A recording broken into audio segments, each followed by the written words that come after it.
Screw ഇളക്കി ഞാനിവിടെ ട്യൂസർ ഉപയോഗിക്കുന്നുണ്ട്. നിങ്ങൾ ട്യൂസർ ഉപയോഗിക്കുന്നെങ്കിൽ ബോർഡിൽ പ്രത്യേകിച്ച് സൂക്ഷിച്ച് വേണം ഉപയോഗിക്കാനായിട്ട്. നിങ്ങൾക്കൊരു കൺട്രോൾ ഇല്ലെന്നുണ്ടെങ്കിൽ ദയവായി സ്റ്റീൽ ഉപകരണങ്ങൾ ഈ ബോർഡിൻ്റെ അകത്തൊന്നും യൂസ് ചെയ്യരുത്. പ്ലാസ്റ്റിക് ഉപകരണങ്ങൾ മാത്രമേ യൂസ് ചെയ്യാവൂ. എന്തെങ്കിലും ഒരു മിസ്സിങ്ങിൽ പോയി കുത്തി കഴിഞ്ഞാൽ ഏതെങ്കിലും കമ്പോണൻ്റ് ഇളകി പോകും, അത് വലിയ ഇഷ്യൂലോട്ട് പോകും. സോ പ്ലാസ്റ്റിക് മാക്സിമം യൂസ് ചെയ്യുക. ഈ കയ്യിൽ ചിലർക്കൊക്കെ വിറയലുണ്ടെന്നാണ് പറയുന്നത്, അവരൊക്കെ പ്ലാസ്റ്റിക് യൂസ് ചെയ്യുന്നതാണ് നല്ലത്.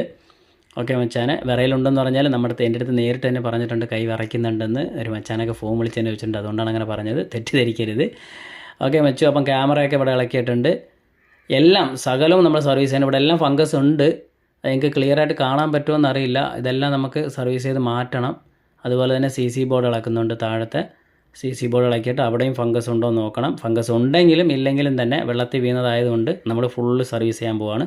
അപ്പോൾ എല്ലാ സ്പെയർ ഇളക്കുകയാണ് നമ്മൾ.